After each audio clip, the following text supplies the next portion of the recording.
والصلاة والسلام على من لا نبي بعد أما بعد আসলে আজকে খুব গুরুত্বপূর্ণ একটি বিষয় নিয়ে আপনাদের সম্মুখে আসা।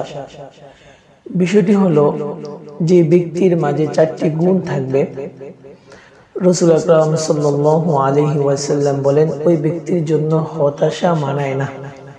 ওই ব্যক্তির মধ্যে হতাশা কাজ করবে, এটা কি মানানসই নয়।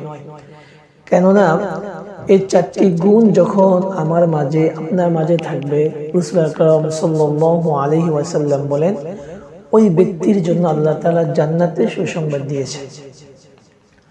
তাহলে আসুন আমরা চারটি গুণ একে একে আমরা জেনে নেই। যদি আমার ভিতরে সেই চারটি গুণ থাকে তাহলে আলহামদুলিল্লাহ, আল্লাহ তাআলা শুকরিয়া আদায় করা।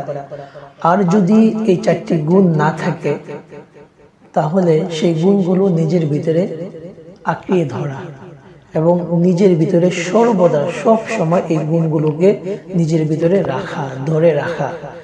তাহলে কি হবে, আমি একজন প্রকৃত মুমিন হতে পারবো। আর আমার জন্য আল্লাহ তাআলার পক্ষ থেকে জান্নাতের সুসংবাদও রয়েছে। সেই চারটি গুণের ভিতরে প্রথম যে গুণটি হলো সেটি হলো আমানতদারিতা। এই আমানতদারিতা খুবই গুরুত্বপূর্ণ একটি গুণ, যার ভিতরে আল্লাহ তাআলার এই আমানতদারিতা থাকবে। আমানতদারিতা যখন থাকবে, আল্লাহ তাআলা সে প্রকৃত মুমিন হিসাবে কি হবে, কর্তব্য হবে। আল্লাহ তাআলা এমন ব্যক্তিকে প্রকৃত মুমিন হিসাবে ঘোষণা দিয়েছেন এবং তার নাম মুনাফিক থেকে আল্লাহ তাআলা মুছে দিবেন। সুতরাং এই আমানতদারিতা আমার পরিবারের ক্ষেত্রে, সমাজের ক্ষেত্রে, রাষ্ট্রীয় ক্ষেত্রে, প্রাতিষ্ঠানিক দিক থেকে সর্বজায়গায় সর্বস্থানে আমাকে থাকতে হবে। আমানতদারিতা এটা আমার ভিতরে মজবুতির সাথে থাকতে হবে। যখন আমি আমানতদারিতা থাকবে, মানুষ আমাকে বিশ্বাস করবে, মানুষ আমার দ্বারা উপকৃত হবে এবং বলবে না তার কাছে যদি আমি আমানত রাখি তার দ্বারা কি হবে না, আমানতের খেয়ানত হবে না। এক্ষেত্রে একটি বিষয় জেনে রাখা দরকার,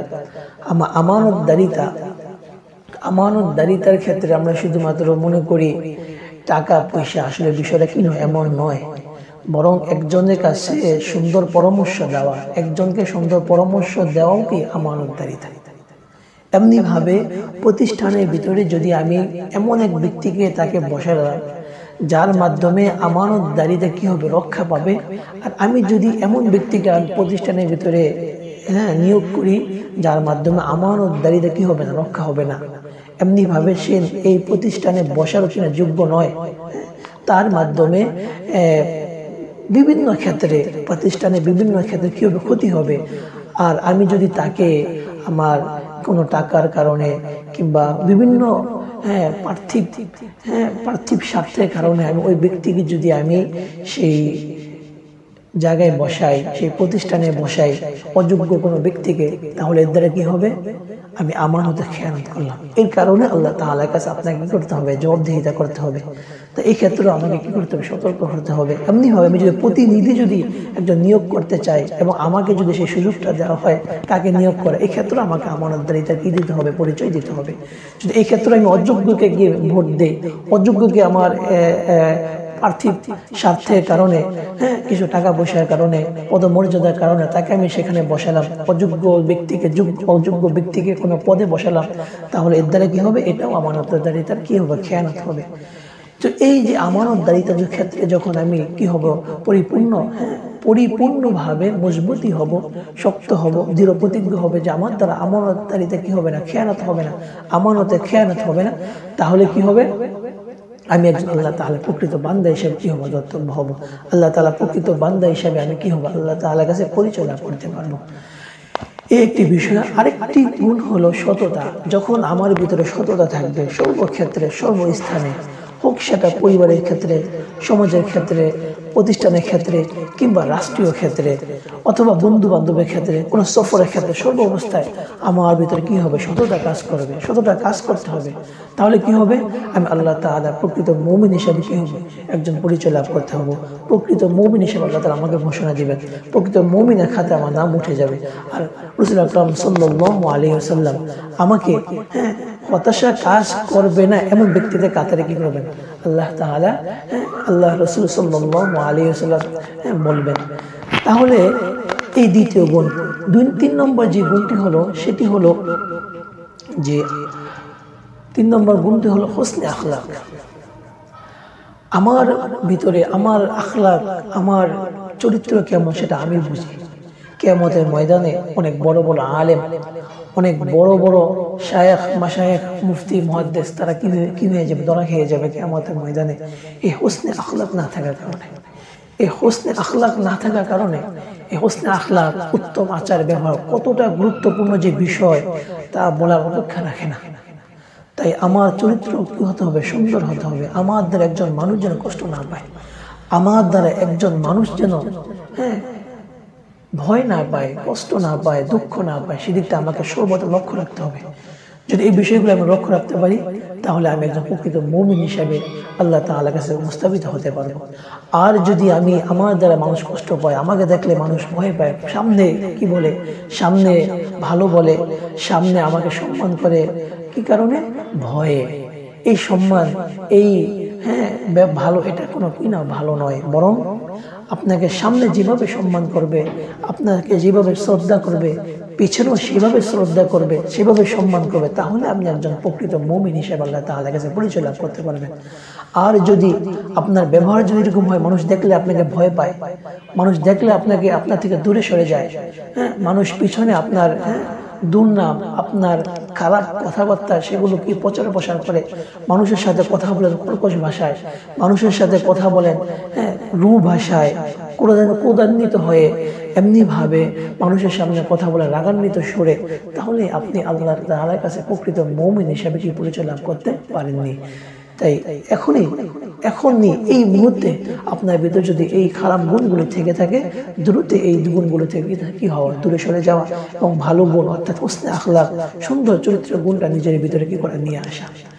4 নম্বর যে গুণটা হলো সেটি হলো হালাল রিজিক। আমার ভিতরে রিজিক, আমার যে উপার্জনের মাধ্যমটা হালাল কিনা, উপার্জনের মাধ্যমটা আমার কিনা হারাম কিনা, সেই বিষয়টা আমার কি রাখতে হবে, সর্বক্ষেত্রে লক্ষ্য রাখতে হবে। যদি আমার উপার্জনের মাধ্যমটা হারাম হয় তাহলে আমি একজন প্রকৃত মুমিন হতে পারলাম না। আর যদি আমার উপার্জনের মাধ্যমটা হালাল হয় তাহলে আমি একজন প্রকৃত মুমিন।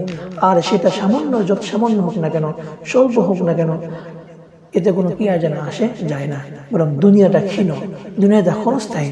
যদি আমি হালাল উপার্জন করতে পারি তাহলে আখিরাত আমার জন্য কি চিরস্থায়ী, আখিরাত আমার জন্য একটা সুসংবাদ হয়ে দাঁড়াবে, আমার আখিরাত আমার জন্য সফলতা হয়ে দাঁড়াবে।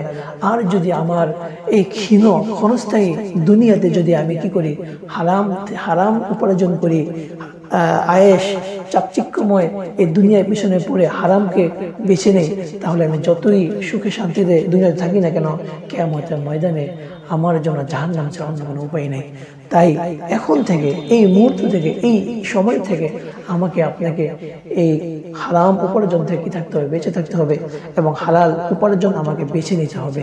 তাহলে কি হবে, আমি একজন প্রকৃত মুমিন হিসেবে আল্লাহ তাআলার কাছে পরিচয় লাভ করতে পারবো। তাই এই 4টি গুণ আমার ভিতরে, আপনার ভিতরে, সবার ভিতরে কি করতে হবে, ভালোভাবে নিয়ে নিতে হবে, যাতে করে আল্লাহ তাআলার কাছে আমি একজন প্রকৃত মুমিন হিসেবে দাঁড়াইতে পারি, আল্লাহ তাআলার কাছে একজন প্রকৃত বান্দা এবং নবী করিম সাল্লাল্লাহু আলাইহি ওয়াসাল্লাম একজন প্রকৃত উম্মত হিসেবে তার সামনে দাঁড়াতে পারি, সেই বিষয়টা আমাকে আপনাকে লক্ষ্য রাখতে হবে। তাহলে কি হবে, আমার জন্য মৃত্যুর পর আমার জন্য কি সফলতার দ্বার খুলে যাবে এবং যেই ফেরেশতা দুজন আসবেন তাদের উত্তর সহজে আমি দিতে পারবো এবং কবর আমার জন্য কি হবে, জান্নাতের একটি বিছানা হয়ে দাঁড়াবে, অর্থাৎ বিছানা হবে এবং জান্নাতের সাথে আমার এই কবরকে কি করে দেওয়া হবে, সংযোগ করে দেওয়া হবে, যদি আমার এই 4টি গুণ আমার ভিতরে থাকে। কারণ রাসূল আকরাম সাল্লাল্লাহু আলাইহি সাল্লাম বলেছেন, এই 4টি গুণ যার ভিতরে থাকবে মহান রব্বুল আলামিন তার জন্য জান্নাতের সুসংবাদ দিয়েছেন। তাই আসুন আমরা এই 4টি গুণকে সুন্দরভাবে সর্ব অবস্থায় সর্বক্ষেত্রে নিজের ভিতরে নিয়ে আসি।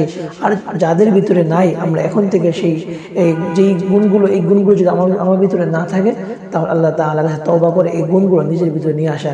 আর যদি আমরা আগে থেকে থাকে তাহলে আল্লাহ তাআলার কাছে শুকরিয়া আদায় করা যে আল্লাহ তাআলা আমাকে এই গুণগুলোর মধ্যে আমাকে রেখেছেন, আমার জন্য আরো শুকরিয়া বেশি আদায় করা, তাহলে আমার জন্য জান্নাতের সুসংবাদ রয়েছে।